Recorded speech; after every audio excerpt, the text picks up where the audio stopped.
고난주간 특별 기도회를 한 주간 동안 저희가 진행을 하면서 제가 저희 교회 첫날 마치고 이제 두 번째 교회 이동해서 다른 교회를 갔었어요. 가서 기도를 하고 말씀을 전하고 그리고 다시 성도님들과 함께 말씀 붙잡고 우리 기도합시다. 그리고 저희 교회 위해서도 저희 교회에도 이러한 어려운 분들이 있는데 이런 분들 위해서 우리 같이 이쪽 교회도 어려운 분들이 있을 거고 저희 교회도 어려운 분들이 계시는데 같이 기도해 주세요 하고 이제 저는 어, 여러분 감사합니다. 기도 많이 해 주십시오 하고 탁 내려가려고 하는데 성도님들이 막 박수를 치는 거예요. 그래서 제가 아니 이런 게 아닌데 제가 어떤 무대에 나와서 뭔가를 한 게 아니라 여러분 기도해 주십시오 하고 저도 거기서 좀 기도를 잘하고 내려왔으면 좋겠는데 그 분위기가 그렇게 되지 않고 제가 여러분 안녕히 계십시오 감사합니다 그랬더니 막 박수를 쳐주셔서 아 이게 아닌데 제가 성도님들로 하여금 기도를 많이 시키고 그리고 저는 조용히 이렇게 빠져나와야 되는데 그래서 이제 그날 목사님들이 다 함께 모여가지고 이제 서로 어떻게 이제 다른 교회에서의 첫날을 보내는지 얘기를 하는데 한 목사님이 자기는 그 강단에서 여러분 우리 기도합시다 하고 탁 무릎을 꿇고 기도를 했다라는 거예요. 그 강단에서 저희 교회 오셔서도 여기서 말씀 끝나고 기도하고 탁 무릎 꿇고 기도하고 가셨다고 하는데 제가 그게 되게 부러웠어요. 아니 나도 그렇게 멋있게 강단에서 탁 무릎 꿇고 기도하고 내려왔어야 되는데 그게 아니라 여러분 안녕히 계십시오 하고 막 박수치고 저는 이렇게 막 내려왔다라는 거죠. 이게 전혀 은혜가 안 된다 그렇게 생각을 했었는데요.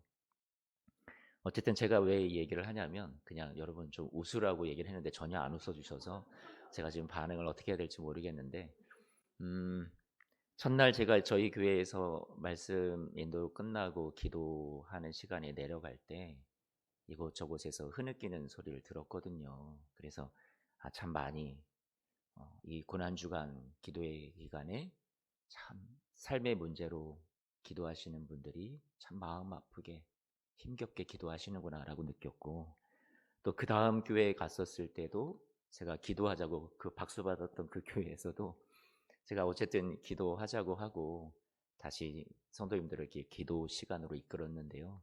그분들 안에서도 이곳저곳에서 계속 흐느끼는 소리가 이렇게 들리더라고요. 다섯 교회 모두가 다 그랬어요. 제가 느끼는 건 하나님을 이렇게 섬기면서 예배하고 하나님을 사랑하는 이런 많은 이 땅의 성도님들이 참 인생에 있어서 풀리지 않는 그런 의문과 그리고 아픔의 현실을 참 많이 살아가시는구나라고 느꼈고요. 그것을 하나님 앞에 자신의 문제를 가지고 나와서 저렇게 기도할 때 하나님 좀 그 문제를 해결해 주셨으면 좋겠다. 그런 마음으로 같이 중보하는 한 주간이었습니다. 신앙생활이라는 게 공식적으로 대입이 되질 않더라고요. 수학적으로. 신앙생활에 어떤 원리가 있어서 이렇게 하면 딱 이렇게 된다라는 인과의 어떤 결론이 나지를 않더라고요. 문제 해결함을 받았다. 난 이렇게 했더니 문제 해결함을 받았다라는 것은 어떤 특정하게 하나님께서 특별한 사람에게 특별한 시기에 특정한 은총을 주셔서 그렇게 될 수는 있지만 내가 이렇게 해서 이런 은총을 받았다라는 것이 모두에게 일반화될 수도 없다라는 것을 저는 신앙생활하면서 많이 느끼고 있어요. 그래서 어떤 간증이나 이런 것들이 고백되어지고 많은 성도들 앞에서 그것이 은혜를 나누어 주실 때 이 간증이 좀 조심스러운 건 내가 이렇게 했더니 이런 은혜를 받았으니까 당신도 그렇게 하면 그런 은혜를 받을 수 있다라고 하는 게 좀 마음에 불편함도 사실 자리 잡을 때가 많아요. 왜냐하면 동일하게 기도하고 동일하게 하나님을 사모하고 신앙생활을 많이 하시는 분들 가운데 여전히 어떤 이 신앙이 공식적으로 원리로 이해되지 않고 설명되지 않고 해결되지 않는 삶을 살아가시는 분들이 너무 많이 있기 때문에 그렇죠. 그래서 대부분의 신앙생활이라는 것은 문제를 다 해결받지 못한 채 그래도 하나님은 신실하다라는 것을 믿고 끝까지 견디며 버티며 살아가는 것이 우리 신앙생활의 여정이 아닐까. 저는 그게 맞다라고 생각을 하고 있어요. 우리는 평소에 설교도 많이 듣고 그래서 신앙생활에 승리하는 비결이 이거구나 하고서 하나님 말씀을 붙잡고 내가 나가서 승리하리라 쉽게 생각은 하지만 막상 어려운 상황을 또 만나면 그 우리 안에 이 가졌던 어떤 믿음 그리고 그 결단, 그 신앙의 원리가 잘 작동하지 않는 우리의 모습도 참 많이 보게 됩니다. 성경에 나오는 위대한 승리의 이야기가 우리의 삶에 잘 적용이 안 되는 것 같은 그런 시간들도 우리는 많이 지나가고 있죠. 그래서 성경 말씀을 단단하게 붙잡았던 것도 때로는 그것이 내 손이 자꾸만 힘이 풀리고 희미해져 가는 하나님의 약속인 것처럼 느껴질 때가 있어요. 그런데 이런 상황 가운데서 어떻게 주님의 선하심과 인자하심을 우리가 계속 의지하면서 갈 수 있을까? 신앙생활을 그냥 입술을 꽉 깨물고 주먹을 불끈 쥐고 그렇게 하면 우리가 이것을 해나갈 수 있을까? 오늘 말씀 속에서 우리의 지금 모습과 비슷한 다윗과 함께했던 공동체의 모습을 우리가 같이 좀 나누어 보고요. 그 가운데서 우리가 어, 해답은 아니지만 정답도 아니지만 실마리를 조금은 찾고 우리가 같이 고민하면서 우리의 인생의 이 길, 믿음의 여정도 우리가 이런 모습으로 같이 한번 살아봐야겠다라는 도전을 받는 시간이 되셨으면 좋겠어요. 다윗이 사울 왕을 피해서 아둘람 굴로 도망을 합니다. 1절 말씀 보니까 다윗이 그곳을 떠나 아둘람 굴로 도망하며 그의 형제와 아버지의 온 집이 듣고 그리로 내려가서 그에게 이르렀다. 다윗은 지금 고난 중에 있어요. 그리고 이해되지 않는 현실을 지나가고 있어요. 사울 왕이 왜 자신을 죽이려고 하는지 정말로 그것을 도무지 이해하지 못하겠어요. 하나님께서 약속도 주셨어요. 너가 왕이 될 거라고 기름 부음도 받았어요. 그러면 좋은 일들이 생겨야 된다라고 생각할 텐데 그에게 찾아온 것은 시련의 연속이었어요. 죽음의 위협이었어요. 도망자, 망명자, 쫓기는 신세가 되었단 말이에요. 그런데 1절 말씀을 보니까 다윗의 형제와 아버지의 온 집도 다윗뿐만 아니라 그 가족과 친인척들까지도 다 환난당하는 자들이 되었어요. 같이 이렇게 아픔을 경험하는 사람들이 더 많아졌죠. 2절 말씀을 보니까 오늘 본문 2절 말씀에 환난당한 모든 자와 빚진 모든 자와 마음이 원통한 자가 다 그에게로 모였다. 자신의 기대와 바람대로 되지 못하는 삶을 살았던 백성들이요. 정치적으로나 사울 왕의 그 통치 아래에서 신음하던 백성들, 억울함을 경험했던 사람들, 그리고 경제적으로도 정말로 못 살겠다, 너무 힘이 들다 했던 그런 많은 환난당한 사람들, 빚진 모든 사람들, 마음이 원통해서 어떤 사회에서 이들이 받았던 소외나 어떤 부적절한 부당한 대우나 이런 것들로 인해서 힘들었던 사람들이, 상처받았던 사람들이 지금 다윗에게 다 모여들었다라고 얘기하죠.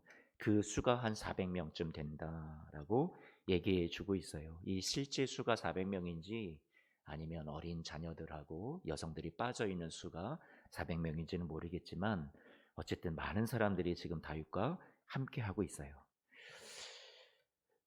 비슷한 처지의 사람들이, 환난당한 사람들이 지금 다 이 다윗도 마찬가지였고 고난 중에 있는 사람이었고 같이 모이게 됐죠. 동병상련의 모습이었습니다. 저는 이 모습을 볼 때 지금 오늘 우리 교회의 구성원과 비슷하다는 생각을 해요. 여러분들이 생각하기에 우리 주위에 있는 우리 성도님들이요, 다 서로 표현을 안 해서 그렇지 다 저마다의 아픔과 고난을 참 많이 갖고 계시는 분들이거든요. 쫓기고 상처받고 정말로 세상에서 너무나도 많이 어려운 일들을 겪고 계신 분들이 맞아요. 우리의 모습일 수 있죠. 우리의 부르심 아닙니까?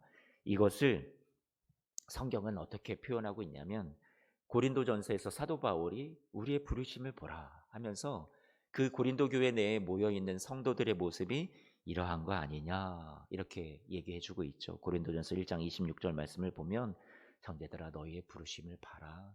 육체를 따라 지혜로운 자, 뭐 능한 자, 문벌 좋은 자 그렇지 않다. 27절. 우리는 세상에서 어찌 보면 미련한 거고 우리는 정말로 약한 존재들일지 모르겠다. 이렇게 말씀하고 있죠. 28절, 29절 말씀해 보니까 그러나 하나님께서 이렇게 천하고 멸시받고 없는 우리들을 통해서도 하나님은 놀라운 일을 할 수 있다라고 그렇게 사도 바울은 고린도 교회를 향해서 막 소망을 주고 있단 말이에요. 고린도 교회 성도들이 자신들이 참 부족하다, 못났다 생각할지 모르겠지만 연약하다. 우리가 하나님 앞에 어떻게 교회로서 영광스러운 모습으로 설 수 있을까? 우리 믿음도 부족하다 하지만 사도 바울이 그들을 격려하면서 그들에게 소망을 주는 메시지를 전하고 있죠. 시편 57편 말씀으로 우리가 잠깐만 좀 넘어가려고 하는데요. 시편 57편 그 표제를 보면 시편 57편 1절 말씀에 바로 그 표제를 보면 다윗의 믹담시에서 인도자를 따라 알다스엣에 맞춘 노래. 뭐 이 앞에는 제가 설명을 하지 않을게요. 굳이 지금 설명해도 다 여러분들 나중에 또 잊으실 거니까 그 중요하지 않아요. 다윗이 사울을 피하여 어디 있던 때예요? 굴에 있던 때라고 말하고 있죠. 그러니까 오늘 이 사무엘상 22장에 나와 있는 이 본문에서의 아둘람 굴에 사람들이 다 모여들었잖아요.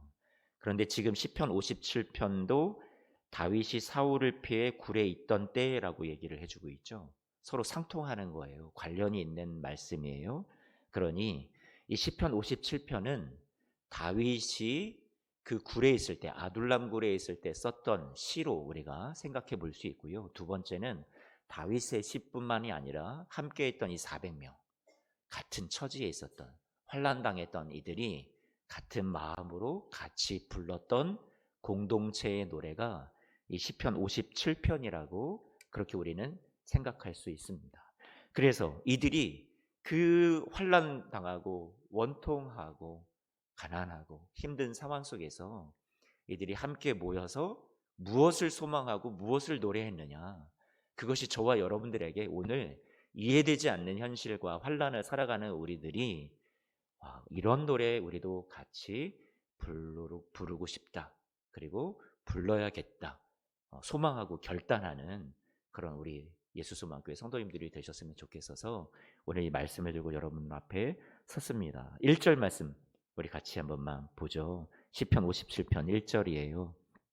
이들이 재앙과도 같은 어려움 속에서 그 광야의 그 굴에서 이렇게 노래하고 이렇게 기도합니다. 1절 같이 한번 읽어볼까요? 하나님이여 내게 은혜를 베푸소서, 내게 은혜를 베푸소서.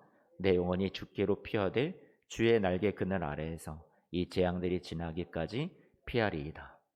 자신의 능력으로 살아가는 것 아니라 내 힘, 내가 강하기 때문에 내가 가진 것이 많아서 내가 잘나서 살아가는 것 아니라 은혜만이 우리를 살 수 있게 한다라고 고백하는 거죠. 그래서 1절 띄워줘 보세요. 하나님이요 내게 은혜를 베푸소서, 내게 은혜를 베푸소서. 이렇게 기도하고 노래하고 있죠.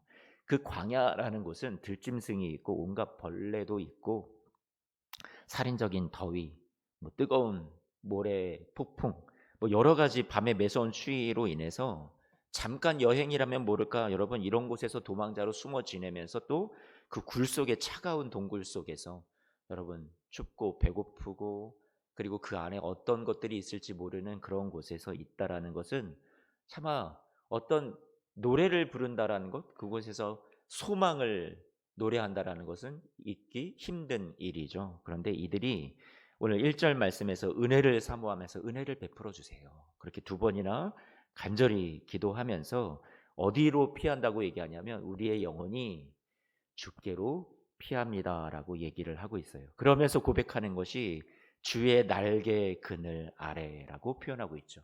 아둘람 굴이에요. 광야예요. 그런데 지금 뭐라고 고백하냐면 주의 날개 그늘 아래 우리가 있습니다. 이 재앙들이 다 지나가기까지 주님 날개 그늘 아래서 피하겠습니다라고 고백하고 있는 거죠. 아둘람 굴이라는 곳은 전혀 편한 곳이 아니었어요.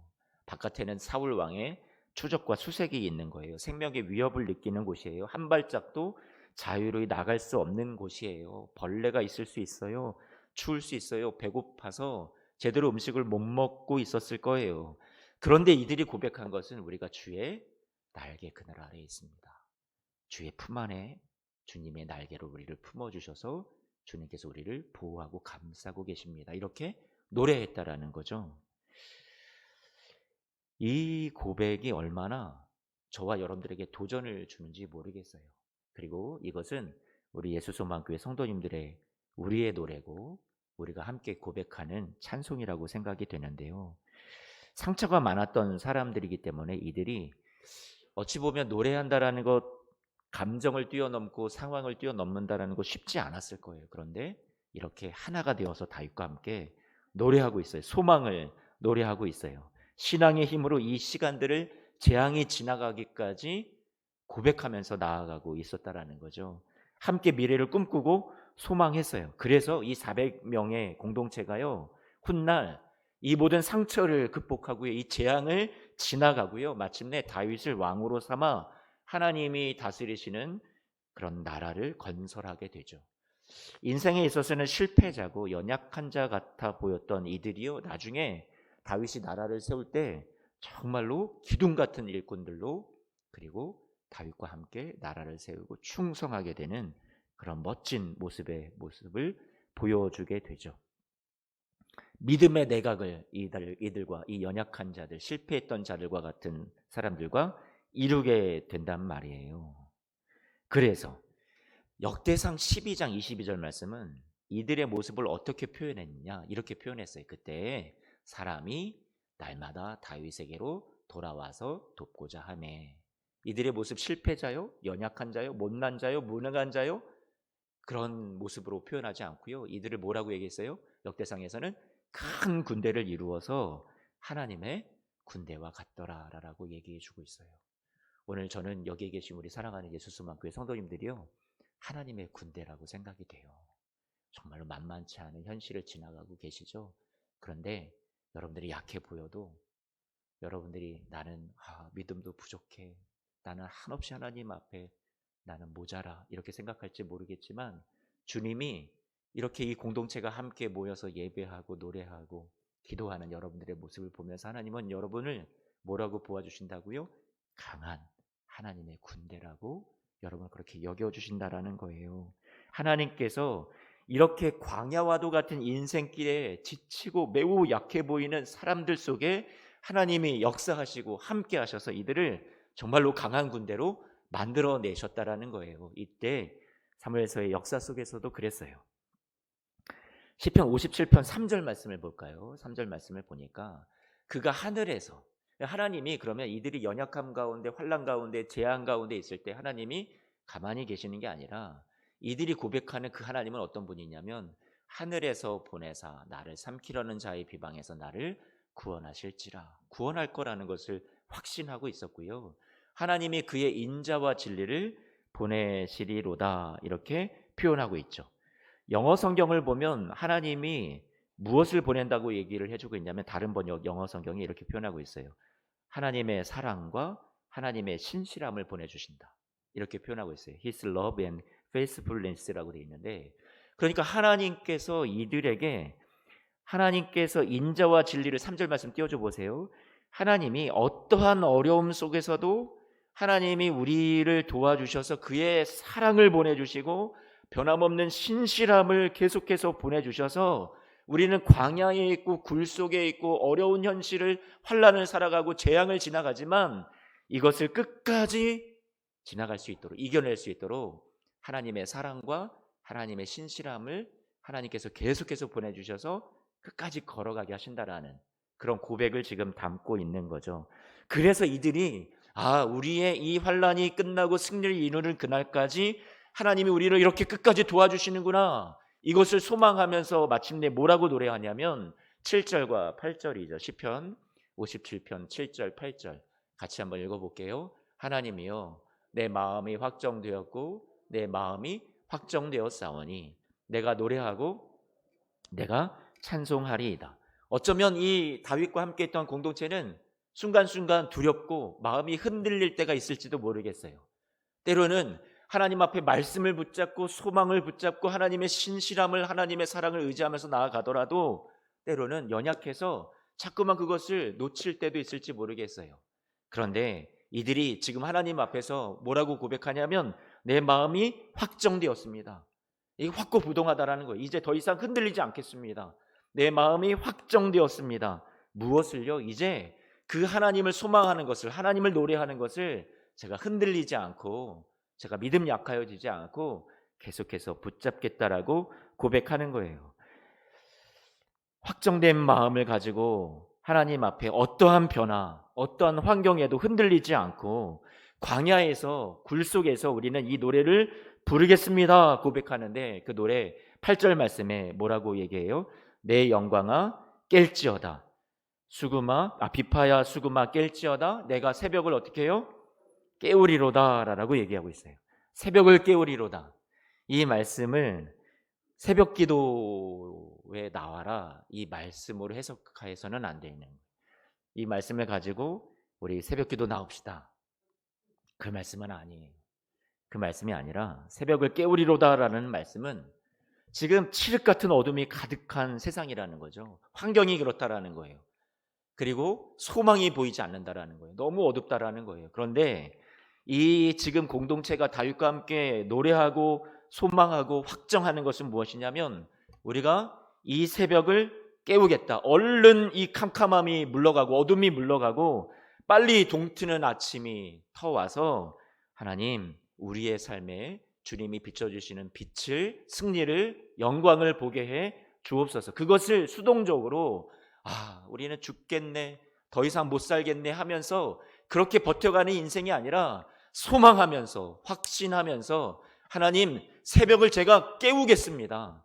하나님 앞에서 하나님이 주실 날을 넉넉히 바라보는 것이 아니라 정말로 하나님 앞에 믿음을 가지고 결단하면서 하나님 제가 새벽을 깨우겠습니다 하면서 하나님의 역사하심을 마주 나가서 그 주님이 역사하시는 손을 맞잡고 같이 이겨내겠다라는 그런 의지가 담겨 있는 고백이죠.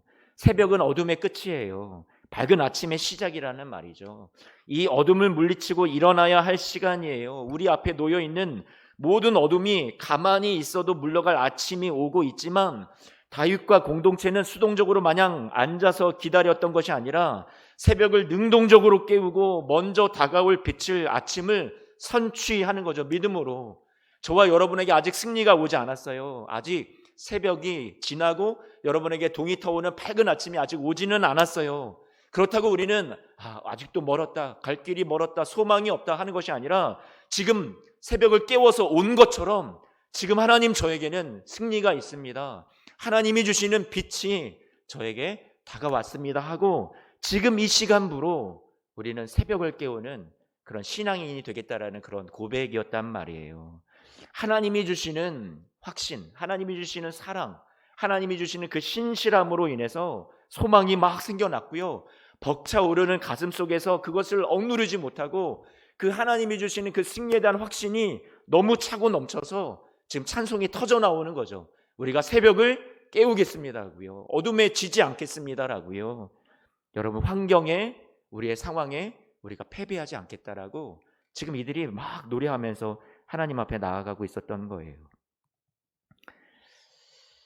우리는 우리의 신세, 우리의 능력 없음, 우리의 실력, 우리의 수준, 우리가 그것을 생각하면서 우리가 많이 절망하고 아파할지 모르겠어요. 그러나 하나님이 세우고자 하시는 하나님의 일에는요, 여러분의 그 약함이요 전혀 방해가 되지 않고요, 하나님이 하시겠다 하시면 여러분의 그 약함 속에, 여러분의 그 실패한 환경 속에, 여러분의 그 무너진 삶의 자리 속에서도 하나님께서 반드시 여러분에게 밝은 아침이 오게 해 주실 줄로 믿습니다. 여러분 우리는 한심하고 보잘것없고 능력 없다 하더라도 하나님이 하실 일을 반드시 우리 안에 이루시고 역사하실 것이라는 확신을 가졌으면 좋겠어요. 그래서 시편 57편 2절 말씀을 보면 다윗과 공동체가 이렇게 고백하는 거죠. 같이 한 번만 읽어볼까요? 내가 지존하신 하나님께 부르짖으며 곧 나를 위하여 모든 것을 어떻게 해요? 이루시는 하나님께로다. 하나님께 부르짖고 하나님을 노래하고 고백하는 이 모습이요. 왜요? 뭐라고 얘기해요? 곧 나를 위하여 모든 것을 이루시는 하나님께로다. 그들의 이 찬송의 이유가 뭐냐면 하나님이 우리를 위해서 이 모든 것을 어떻게 하신다고요? 이루신다라는 거예요. 우리가 못났어도, 우리가 열악한 환경 속에 있어도 하나님께서는 이루시고 하나님은 일하신 분이라는 거예요. 이러한 확신을 가지고서 이들이 자신의 약함 속에서 절망하지 않았어요. 자신의 환경 속에서 이들이 쓰러지지 않았어요. 그런 공동체의 모습을 보여주고 있습니다. 우리의 현실의 조건이 턱없이 부족하고 모자라다 하더라도 하나님이 하나님의 일을 우리 안에 이루시는데 그것이 결코 하나님의 일을 방해할 수 없습니다. 막을 수 없어요.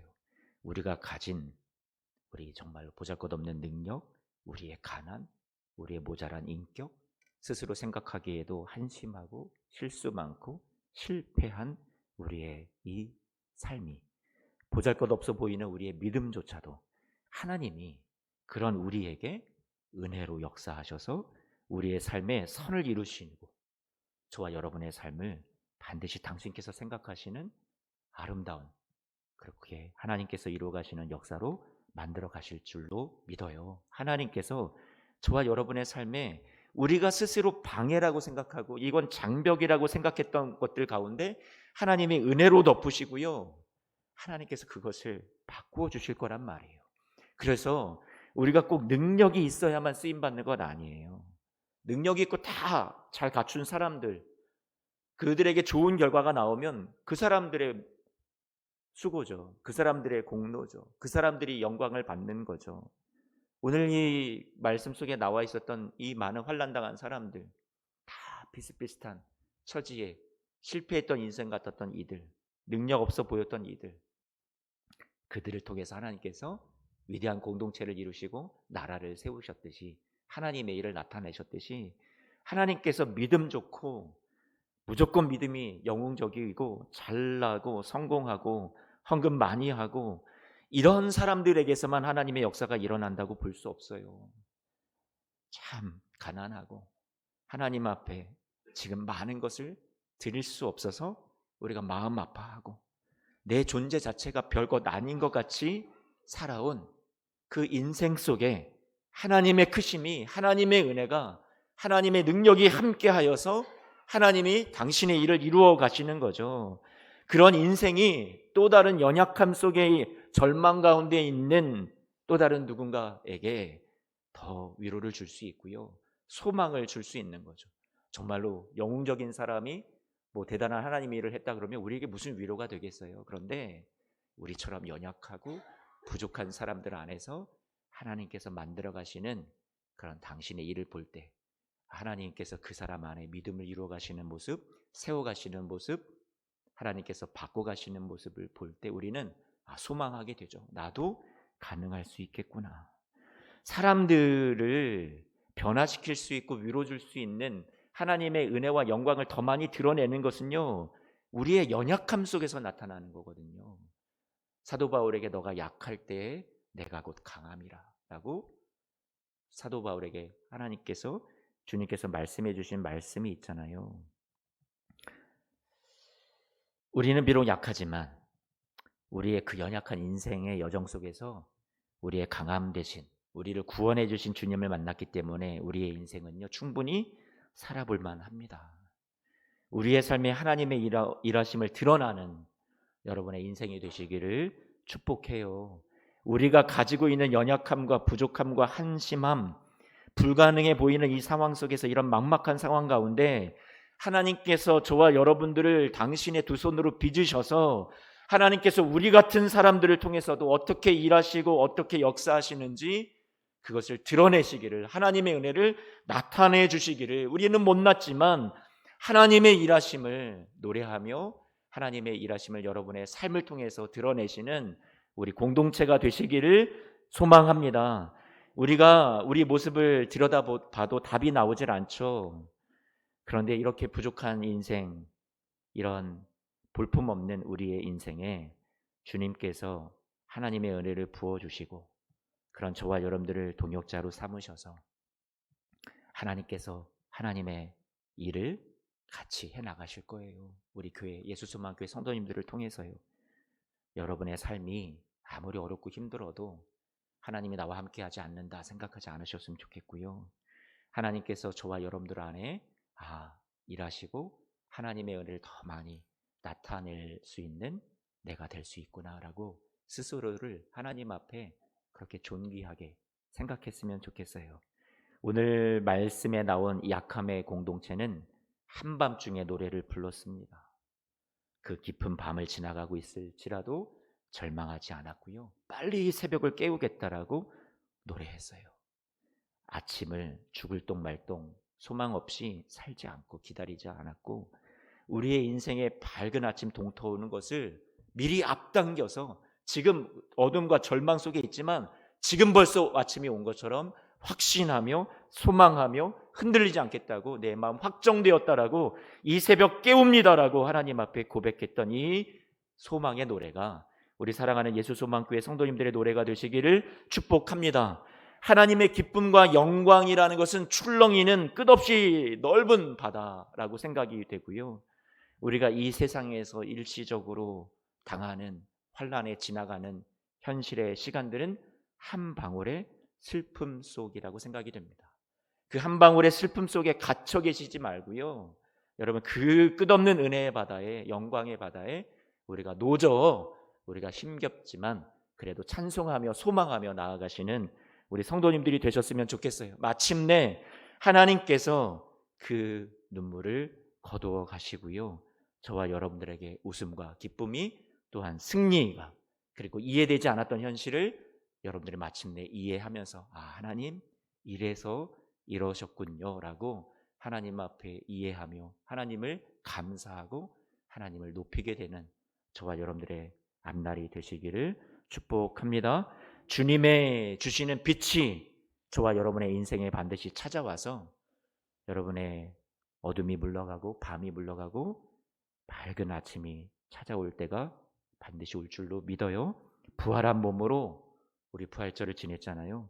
하나님의 한없는 사랑을 받으면서 가늠하기 어려울 만큼 큰 기쁨 속에 주님과 함께 승리를 누리며 살아가시는 여러분의 앞날이 있을 줄로 믿습니다. 지금 그 믿음의 눈을 들어서 그날을 소망하면서요, 오늘 우리도 같이 우리가 함께 부를 이 노래 하나님 앞에 부르면서 하나님 새벽을 깨우겠습니다. 내 마음 확정되었습니다. 흔들리지 않겠습니다. 그렇게 찬송하며 걸어가는 우리 성도님들 모두가 되시기를 소망합니다. 아멘. 같이 찬송.